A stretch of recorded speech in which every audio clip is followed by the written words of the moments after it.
할렐루야. 옆 사람과 앞뒤 좌우로 인사 나누겠습니다. 참 잘 오셨습니다. 당신을 주님의 사랑으로 사랑하고 축복합니다. 만나서 반갑습니다. 네, 한 주간도 평안하셨습니까? 네, 오늘 이 아침도 주님의 평안과 기쁨으로 충만한 시간 되기를 주님의 이름으로 축복합니다. 하나님의 말씀은 영의 양식입니다. 우리가 그 말씀을 잘 받을 때 우리 영이 살이 찌게 돼요. 우리 주변의 모든 상황들이 하나님의 마음으로 다시 해석되는 놀라운 역사가 있게 될 것입니다. 오늘 이 아침이 그 아침이 되기를 축복합니다. 걸림돌이 디딤돌이 되기까지라는 제목으로 함께 은혜를 나누고자 합니다. 사람은 저마다 인생의 걸림돌을 계속 만나게 됩니다. 걸림돌이 무엇입니까? 잘 나가는 시점에서 앞으로 나아가지 못하게 하는 것, 그게 걸림돌이죠. 그래서 누구에게는 질병이 걸림돌이 될 수도 있고요, 또 어떤 사람에게는 자기 학벌 때문에 그 컴플렉스로 걸림돌이 된다라고 생각하는 사람이 있어요. 또 사람이 걸림돌이라고 생각하는 사람들도 있습니다. 성경에 나타난 그 인물들을 보면 룻과 나오미에게는 무엇이 걸림돌이었습니까? 가난이 걸림돌이었어요. 다윗에게는 뭐가 걸림돌이었습니까? 사울이 걸림돌이었어요. 13년간 그래서 광야 생활을 하지 않습니까? 요셉에게 있어서 걸림돌은 무엇이었습니까? 바로 형들이 걸림돌이었습니다. 그런데 여러분, 그것만 넘어가면 모든 게 다 만사형통할까요? 꼭 그렇지만은 않아요. 내 앞에 이것이 걸림돌인데 이것만 없으면 내가 행복할 것 같아, 신앙생활을 잘할 수 있을 것 같아 라고 생각을 합니다. 그런데 마치 이와 같아요. 수험생이 수능시험을 마치게 되면 또 대학교 가서 공부 안 하나요? 또 공부를 해야죠. 또 취업을 준비하죠. 영어 성적을 내야 돼서 또 영어 공부를 하죠. 사회생활에 또 적응하기 위해서, 취직하기 위해서 열심히 준비하려고 머리 싸매면서 공부하죠. 계속 난관의 연속일 거예요. 우리가 이 문제를 해결하면 또 한 문제가 기다리고 있는 것 같아요. 산 하나를 넘으면 또 하나의 산이 우리 앞에 있어서 우리는 괴로워합니다. 그러나 여러분, 그 걸림돌의 연속이라 할지라도 주님은 그 걸림돌을 디딤돌이 되게 하시는 하나님이세요. 그 하나님께 지혜를 구하고 하나님의 마음으로 우리가 살아갈 때 능히 넘어가게 될 줄로 믿습니다. 여러분의 삶의 산재에 있는 그 걸림돌이 디딤돌이 되어서 날마다 주님이 기뻐하시는 한 사람으로 성장해 나가시기를 주님의 이름으로 축복합니다. 사랑하는 여러분, 우리가 그 걸림돌을 지혜롭게 넘어서 나중에는 어떤 생각을 하게 되냐면, 그 걸림돌이 아니었구나, 나를 향하신 하나님의 뜻이었구나 라고 하는 데까지 우리가 나가야 돼요. 분명히 하나님께서 깨닫게 하는 시점이 있을 것입니다. 오늘 느헤미야도 큰 위기 속에서 걸림돌을 만납니다. 그런데 하나님의 은혜 가운데 그 걸림돌이 나중에는 디딤돌이 되어 있다는 것을 알게 되는 거예요. 우리 또한 오늘 이 느헤미야의 이야기를 통해서 다시 한번 우리가 그 은혜를 살펴보고자 합니다. 오늘 느헤미야는 하나님 앞에 간절히 기도하며 은혜를 입기 원했습니다. 그런데 안타까운 사실은 뭐냐면 그 또한 매여있는 몸이었다는 사실이에요. 술 맡은 관원장으로서, 페르시아 왕의 종으로서 매여있는 몸에 불과했어요. 예루살렘이 불타고 성문이 지금 불타고 있다라고 하는 소식을 듣고 있지만 어떻게 아무것도 할 수 없는 느헤미야의 이 상황, 딱 걸림돌이 걸린 것과 똑같은 상황이에요. 아무것도 할 수가 없었어요. 매인 몸이, 마음은 원이로되 육체가 왕에게 붙잡혀서 아무것도 할 수 없는 그런 처지였습니다. 느헤미야에게 있어서 가장 큰 걸림돌은 누구일까요? 사실 왕이죠. 왕.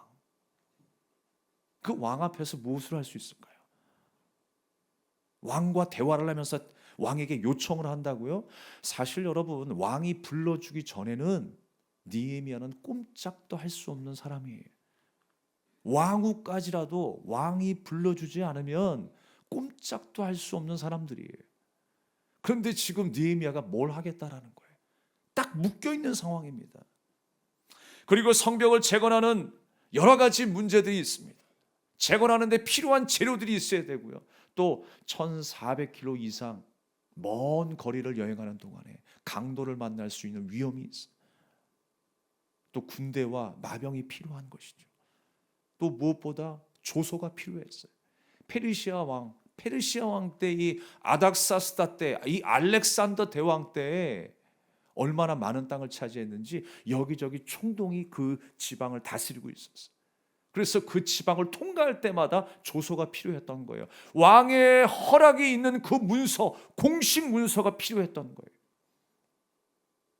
그러니까 이 문제를 해결해야 되는데 그 문제를 해결하기 위해서 예루살렘까지 가는 그 여정 동안에 걸림돌이 한두 개가 아닌 거예요. 준비해야 될 것이 한두 개가 아닌 거예요. 필요한 것들이 많았습니다. 그런데 오늘 느헤미야가 걸림돌을 만났을 때 하나님께서는 그의 상황을 통해서 어떻게 역사하시는지를 우리가 살펴보기를 원합니다. 느헤미야를 통해서 우리에게 알게 하시는 그 하나님의 뜻이 무엇일까요? 그러니까 첫 번째로 걸림돌이 디딤돌이 되기까지, 그 첫 번째로 함께 따라하겠습니다. 하나님의 때까지 기다려야 한다. 하나님의 때까지 기다리자. 맞습니다. 하나님의 때까지 기다릴 수 있어요. 하나님의 시간이 있어요.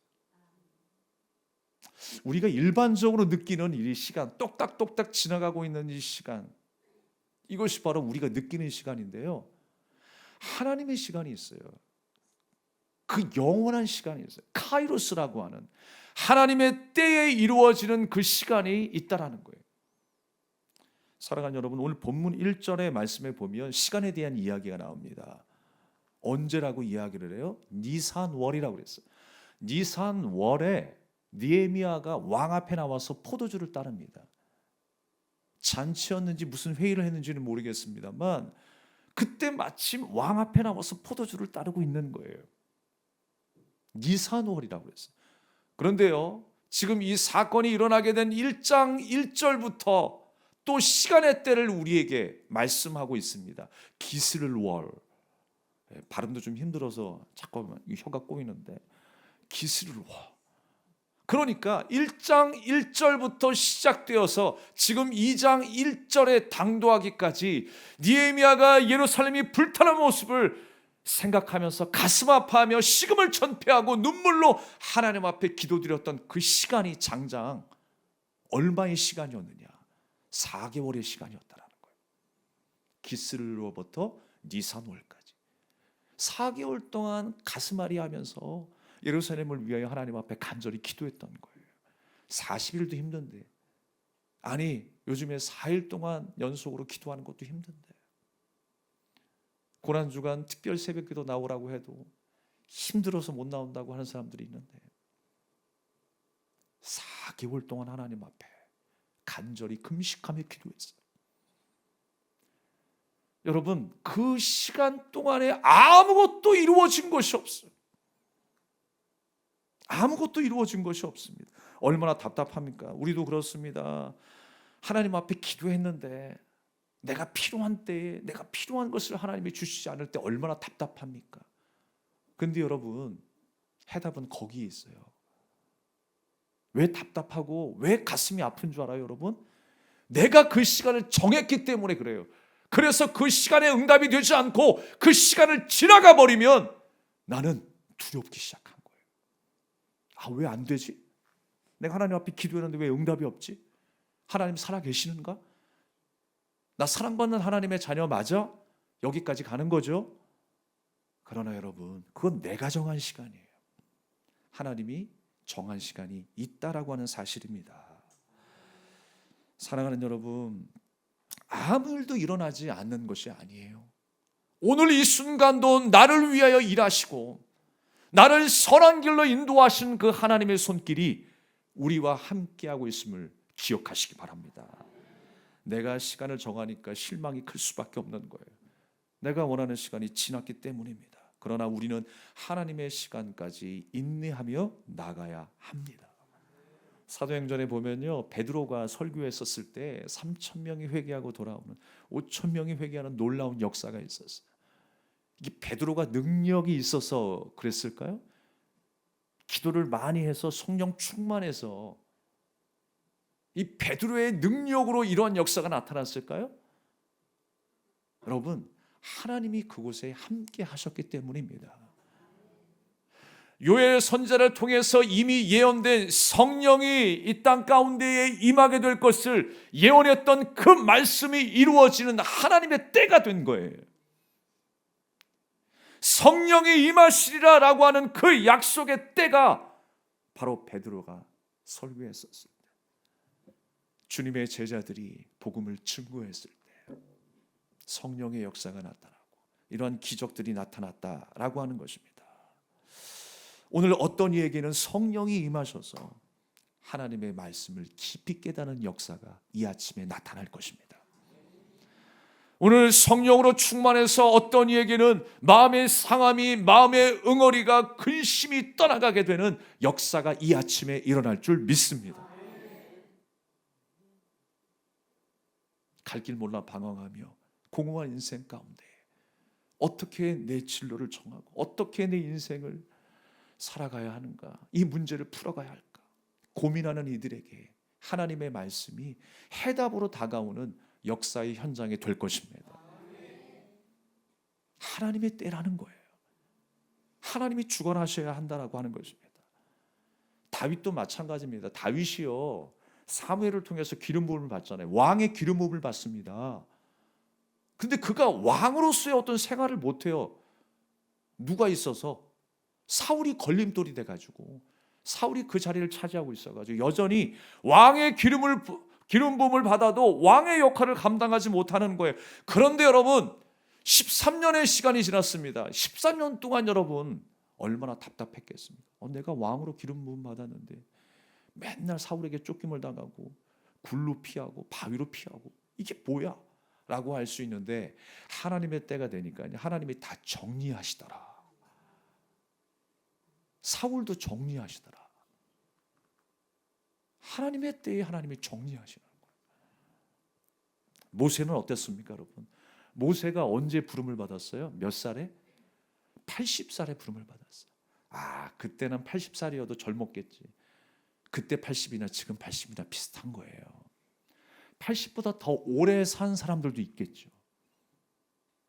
심지어 무드세라는 969살까지 살았으니까. 그런데 모세가 시편 90편을 통해서 고백하는 게 있어요.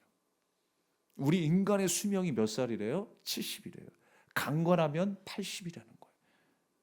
왜 모세에게 이 80이라고 하는 이 숫자, 그 숫자가 맥시멈이 되었을까? 최대치의 숫자라고 생각했을까? 하나님께서 자기를 불러주셨던 그 80세 때의 모세의 마음은 어떤 마음이었을까요?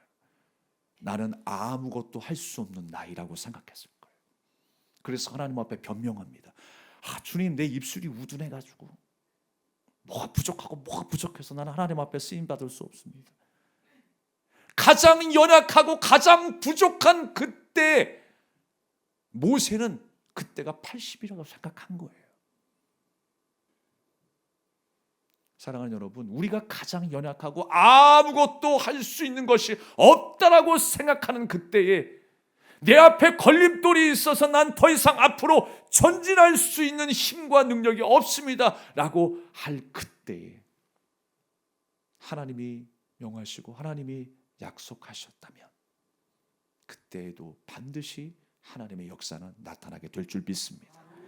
내 조건과 내 상황과 내 힘과 지혜와 상관없이 하나님의 때에 하나님께서 우리를 사용하셔서 이루신다라고 하는 것입니다. 여러분, 그 사실을 믿으십니까?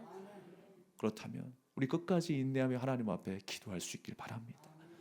기도는 언제까지 해야 된다고요? 응답하실 때까지.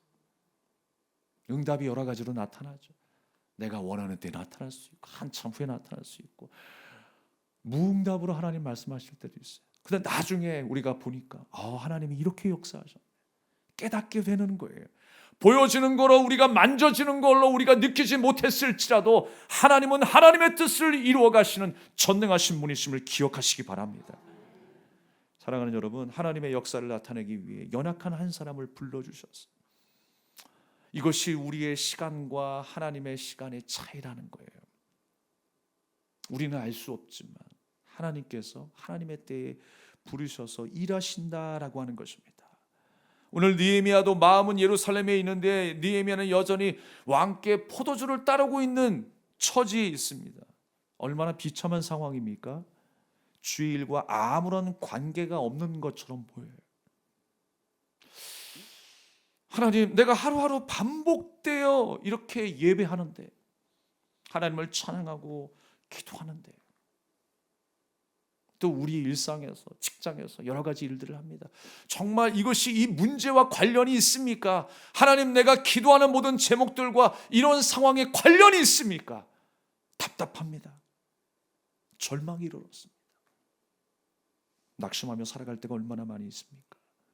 그러나 하나님의 때가 되자 오히려 위기의 순간을 기회로 만들어 주셨다라는 사실입니다. 하나님의 때를 기다리는 여러분 되기를 바랍니다.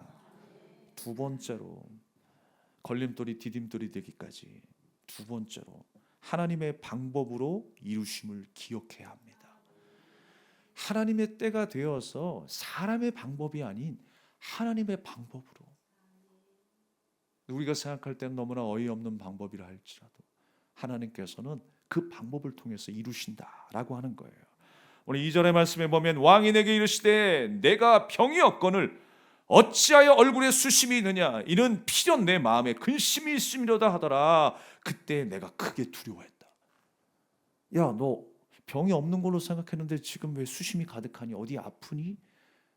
근데 느헤미야가 두려워했대요. 그 말을 듣고.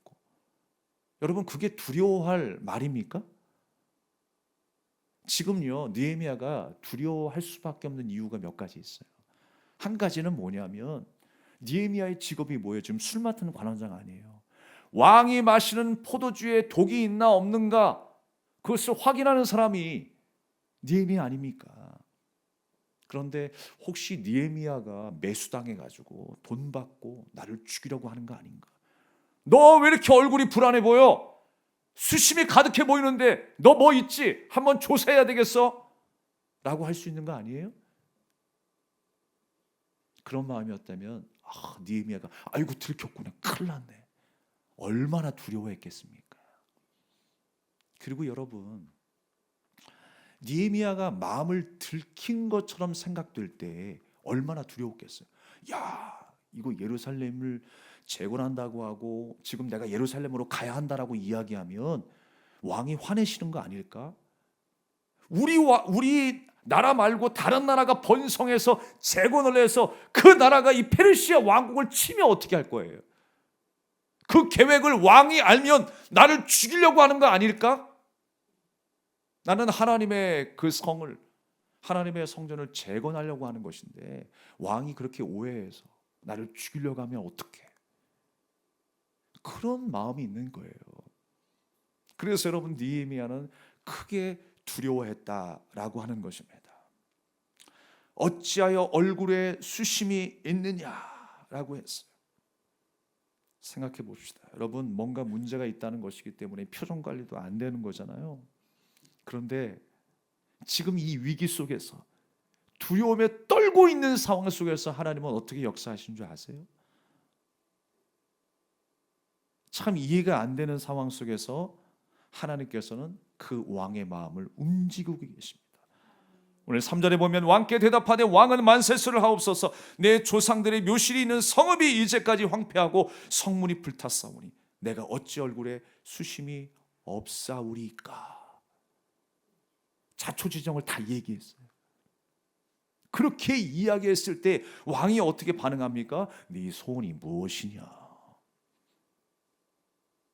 이게 말이 안 되는 상황이잖아요. 지금 다른 나라가 번성해서 연합해가지고 우리나라를 치면 어떻게 할 거야? 지금 페르시아가 잘 나가고 있지만 한순간에 무너질 수도 있는 상황 아닙니까? 다른 나라는 번성할 수 없는 거예요. 왕 앞에서는, 지금 페르시아 입장에서는.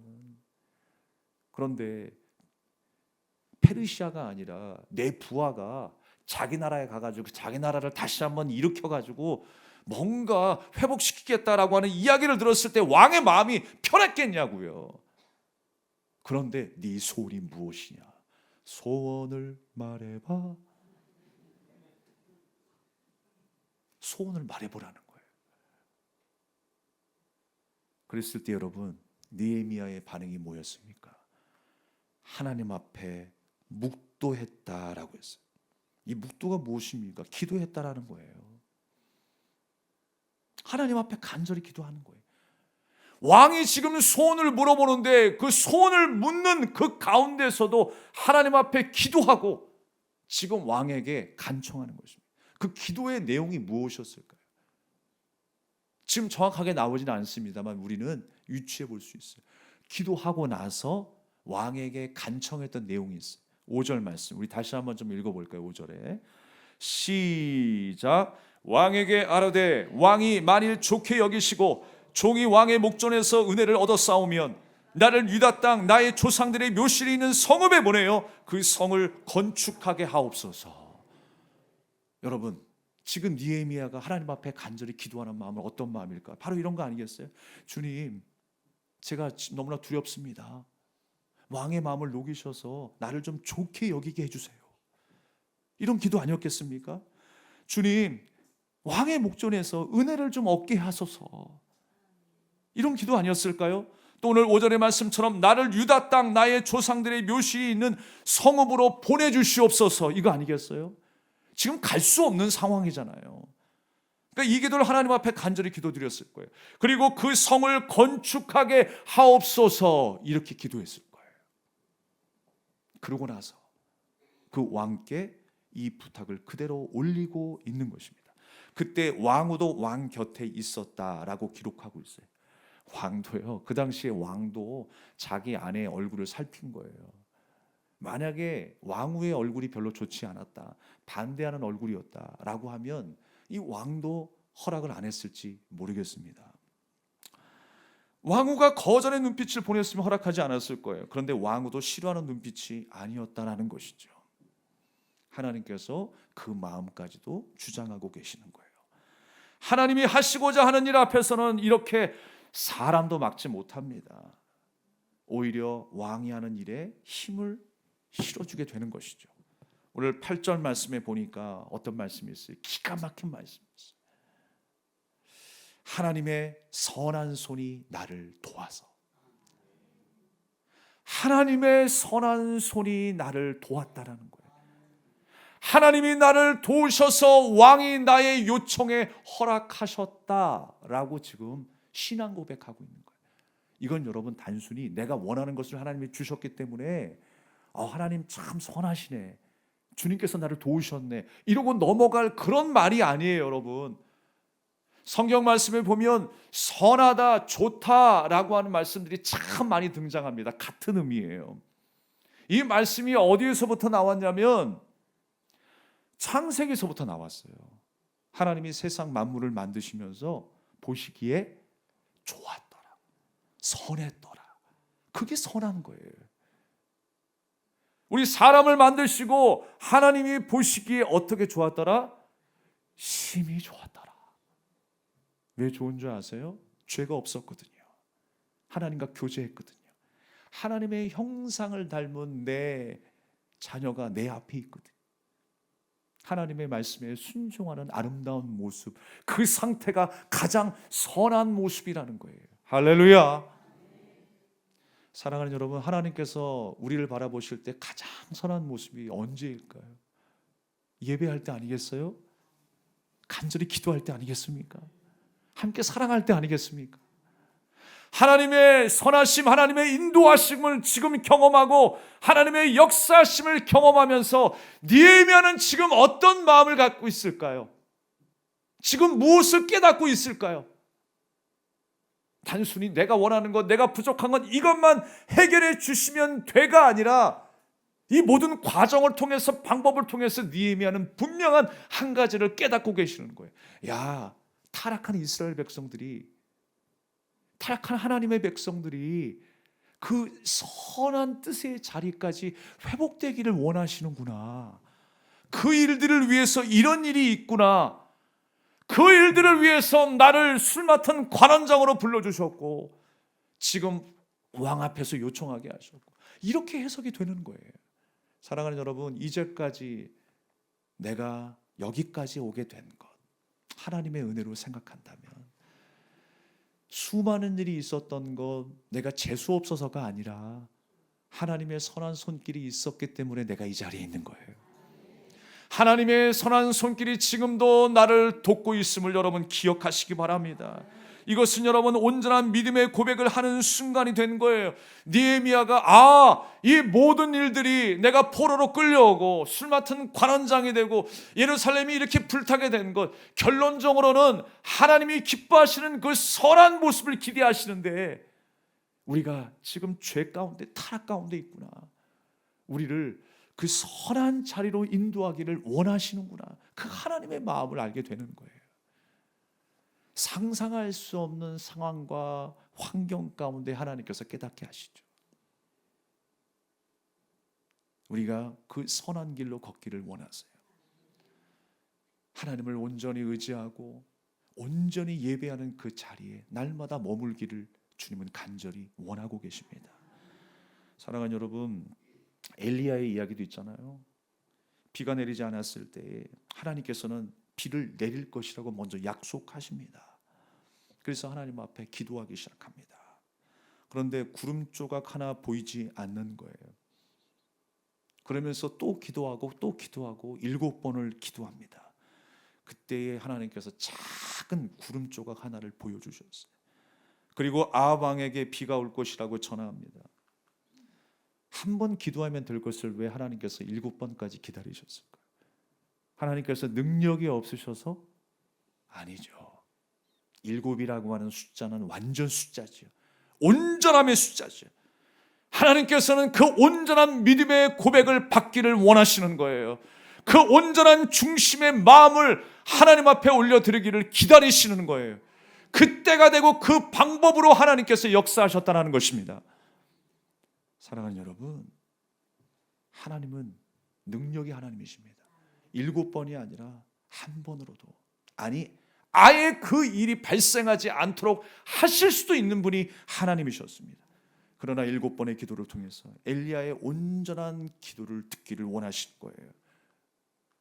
우리의 삶의 형편과 육체의 질병만 생각하지만 하나님께서는 근본적이고 총체적으로 해결하기를 원하시는 부분이 있어요. 우리 신앙의 재건이에요. 우리 신앙이 중수되기를 원하는 거예요. 하나님의 형상을 닮은 하나님의 자녀로 하나님 앞에 온전히 영광이 되는 삶이 되기를 주님은 기다리고 계시는 거예요. 그 하나님의 선한 손길로, 그 하나님의 위대하신 방법으로 반드시 우리의 삶 가운데 이루실 줄 믿습니다. 그때까지 인내하는 우리가 될 수 있기를 축원합니다. 마지막 3번째로, 걸림돌이 디딤돌이 되기까지 우리는 기도해야 되고 기도하면서도 주어진 과정을 충실히 통과해야 한다. 우리가 하나님 앞에 기도하지만 마땅히 우리에게 주신 여러 가지 부담감과 사명감이 있어요. 우리가 해야 할 것을 해야 되는 거예요. 그것을 여러분 회피하지 마십시오. 말씀을 통해서, 성령의 감동을 통해서 기도하면서 하나님께서 깨닫게 하셨거나 감동 주실 때 여러분, 나하고는 상관없는 일이야, 이렇게 되면 곤란해요. 우리는 기도만 하면 된다라고 생각하지만 하나님께서 주신 그 마음, 하나님께서 주신 그 사명의 자리, 그 부담감을 놓쳐서는 안 되는 것입니다. 오늘 12절의 말씀에 보면 이런 말씀이 있습니다. 내 하나님께서 예루살렘을 위해 무엇을 할 것인지 내 마음에 주신 것을 내가 아무에게도 말하지 아니하고 밤에 일어나 몇몇 사람과 함께 나갈새 내가 탄 짐승 외에는 다른 짐승이 없더라. 무엇을 할 것인지 내 마음에 주신 것이다 라고 했어요. 하나님께서 내 마음에 주셨다라고 했어요. 내가 무엇을 해야 할지. 여러분, 하나님께서 우리의 마음속에 그렇게 주고 계세요. 두드리고 계세요. 듣게 하시는 거예요. 오늘 장로님이 기도해 주셨던 것처럼 눈으로 보게 하시고 귀로 듣게 하시는 거예요. 하나님의 말씀을. 우리가 날마다 그렇게 기도하면서도 깨달아야 되죠. 그러면 우리가 순종해야 되는 거 아니겠습니까? 왕은 느헤미야에게 구체적인 계획을 물었고 느헤미야는 기도하면서도 뭔가 필요한지 구체적으로 생각하기 시작했어요. 하나님께서 주시는 그 마음, 그 부담감, 그 사명의 그 마음을 가슴에 담았고 그뿐만이 아니라 실질적으로 내가 준비해야 될 것도 준비하고 있었다는 거예요. 그 먼 거리 동안에 군대와 마병이 필요하다는 것을 알았어요. 총독들을 만날 때마다 조소가 필요하다는 걸 알았어요. 그리고 그 예루살렘 그 성곽 둘레가 3.5km에서 4km가 되는 엄청난 그 건물에 필요한 제목들이 얼마가 필요하고 얼마의 기한이 필요하고 그거 지금 마음으로 준비하고 있는 거예요. 계산하고 있는 거예요. 그때 하나님께서 그를 통하여 또 왕을 통하여 역사하신 줄로 믿습니다. 가는 길이 무려 3달이 걸린대요. 3개월. 예, 그러니까 뭐 식량도 계산해야 되고요. 군대와 마병도 준비해야 되고요. 모든 것을 준비해야 되는 상황이었습니다. 근데 하나님께서 그 느헤미야의 모든 상황에 맞춰서 그 마음에 또 그의 모든 상황 가운데 하나님께서 준비시키셨다라고 하는 것입니다. 왕의 허락을 받은 그 공식 문서 페르시아 제국은 땅을 많이 차지했기 때문에 총독들이 많았다고 했어요. 그래서 삼림감독 아사에게 조소를 내려달라라고 했어요. 여기저기 조소를 내려서 통과할 수 있도록 그렇게 허락을 받은 것입니다. 우리가 그렇습니다. 우리 그리스도인들이 저도 그리스도인으로 살아가고 있습니다만 좀 대충하는 경향이 좀 아쉬워요. 너무 은혜를 강조하다 보니까 그런 것 같은데 그냥 은혜대로 해라고 하는 이 말이 넓은 가슴으로 사랑의 마음으로 해라는 말로 안 들리고 원래 그런 의미잖아요. 은혜대로 합시다라고 하는 의미가 사랑으로 합시다. 넓은 가슴으로 합시다. 이런 의미로 우리가 말하는 거 아니에요. 근데 어느 순간부터 그 의미가 좀 퇴색되어져서 대충 해라는 말로 들려요. 그냥 은혜로 해. 대충 합시다. 여러분 어떻게 은혜가 대충일 수 있습니까? 주님은 나를 위해서 찢기시고 흘리시고 십자가에 못 박혀 죽으셨는데 그게 은혜인데 그 은혜로 나를 구원하여 주셨는데 어떻게 우리가 은혜를 대충 할 수 있겠습니까? 신앙생활을 대충 할 수 있겠습니까? 예배 이 한 시간을 어떻게 우리가 대충 왔다가 마당만 밟고 갈 수 있겠습니까? 우리의 마음은 이곳에 없는데 하나님께서 어떻게 이 예배를 받으실 수가 있겠습니까? 여러분 대충의 예배는 없습니다. 대충의 신앙생활은 없어요. 우리의 마음을 주님 앞에 드려야 합니다. 여러분 준비하십시오.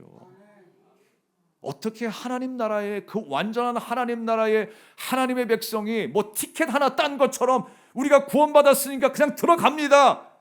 아니에요. 오늘의 이 순간부터 우리는 하나님의 백성으로 살아야 하는 것입니다.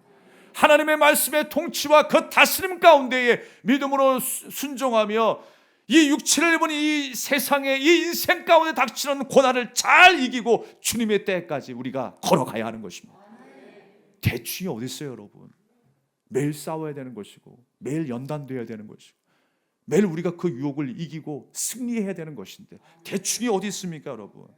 기도하면서도 우리는 우리에게 맡겨주신 사명의 자리, 사명의 마음을 놓쳐서는 안 되는 것입니다.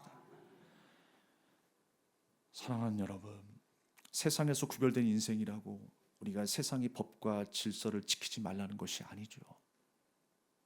우리의 삶 속에 적용할 때도 나라에 적용할 때도 마찬가지입니다.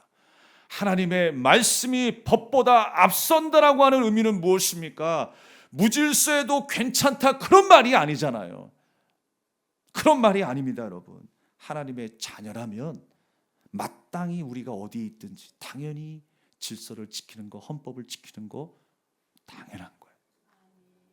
그게 바로 하나님의 말씀이 세상의 그 어떤 것보다 앞선다라고 하는 의미일 것입니다.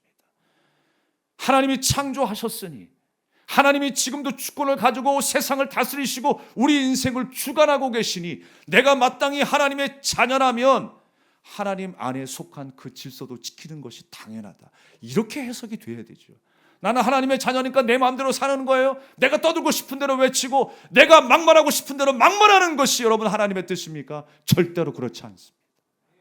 하나님의 자녀라면 다시 바른 모습으로 돌아와야 돼요. 말씀을 마치겠습니다.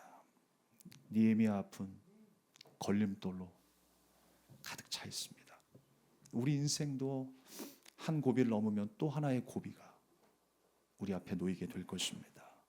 그러나 여러분, 이것을 생각하십시오. 배에는 돛이 있어요. 돛의 원리가 무엇입니까? 바람을 이용해서 배가 앞으로 전진하는 거예요. 어떤 사람은 파도를 좋아하는 사람이 있어요. 누가 파도를 좋아할까요? 서퍼들이 좋아하죠. 윈드서핑을 하며 파도 타기를 하는 그 사람은 파도가 넘실대야 좋아하는 거예요. 그래야 기가 막힌 그 익스트림 스포츠를 누리는 거잖아요. 사랑하는 여러분, 그렇듯이 우리 인생에도요, 거친 파도가 생길 수 있어요. 거친 바람이 내게 불어올 수 있습니다. 그런데 어떤 이는 그 거친 파도와 바람을 잘 타는 사람이 있어요. 여러분, 잘 타시기 바랍니다. 그 인생에서 만난 그 걸림돌이 디딤돌이 되는 순간을 우리도 맞이해야 될 거 아니겠습니까? 하나님의 때를 기다리십시오. 하나님의 방법을 이해하십시오. 그리고 기도하면서 우리에게 맡겨주신 그 마음과 그 사명을 믿음으로 순종함으로 감당할 수 있는 저와 여러분의 삶이 될 수 있기를 바랍니다. 그렇다면 그 걸림돌과 같은 파도와 그 바람이 우리 인생을 전진하게 하는 마중물이 될 줄로 믿습니다. 할렐루야! 주님을 찬양합니다. 우리 함께 찬양하며 기도하겠습니다.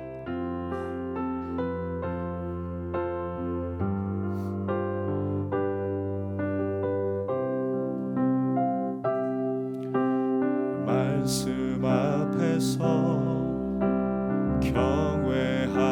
경외함으로 주께 홀로 섭니다. 생명의 말씀 읽고 순종해 주를 예배합니다.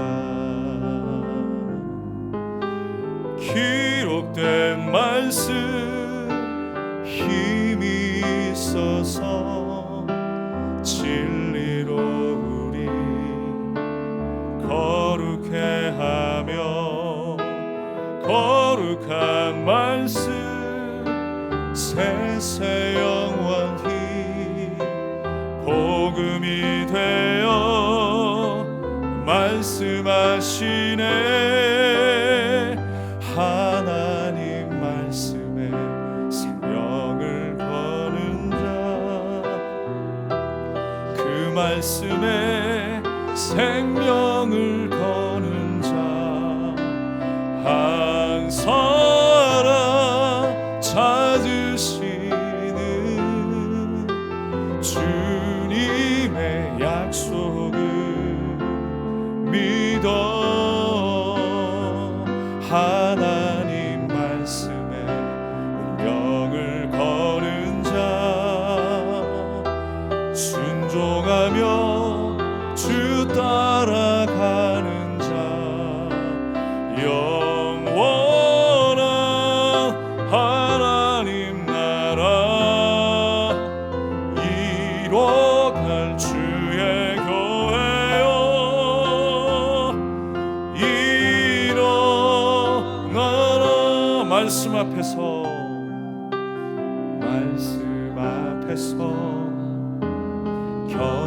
경외함으로 주께 홀로 섭니다. 생명의 말씀 읽고 순종해 주를 예배합니다. 기록된 말씀 힘이 있어서 진리로 우리 거룩해 하며 거룩한 말씀 세세 영원히 복음이 되어 말씀하시네. 하나님 말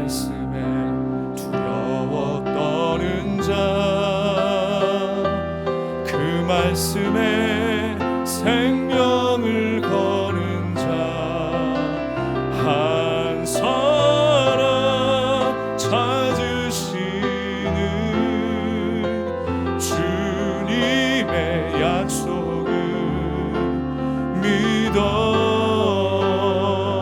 하나님 말씀에 운명을 거는 자 순종하며 주 따라가는 자 영원한 하나님 나라 이뤄갈 주의 교회요 이뤄 하나님 말씀에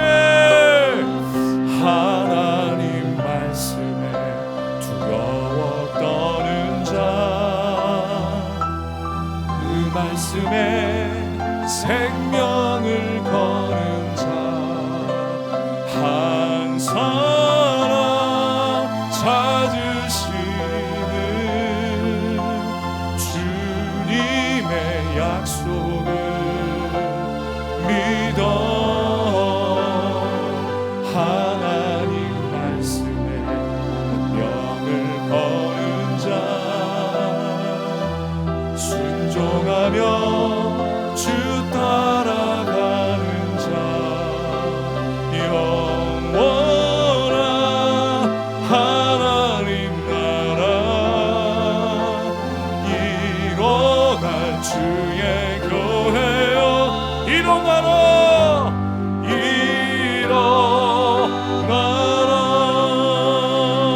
일어나라 우리 주신 말씀을 기억하면서 우리 합심하여 기도하기를 원합니다. 우리 인생에 걸림돌이 너무나 많이 있습니다. 우리가 원하는 때에 뭔가 이루어지지 않는 이 상황이 너무나 괴롭고 힘듭니다. 그러나 우리는 하나님의 때가 있음을 믿고 하나님의 방법이 있음을 믿습니다. 주님의 약속으로 우리가 믿사오니 끝까지 인내하며 하나님의 말씀을 따라가는 자가 되게 하여 주시옵소서. 그 말씀에 우리의 생명과 운명을 거는 자가 되게 하여 주시옵소서. 하나님 나라 이루어갈 영원한 그 약속을 믿고 인내할 수 있는 우리가 되게 달라고 오늘 이 시간 간절한 마음으로 주님 앞에 기도하겠습니다. 사랑하는 하나님 아버지, 오늘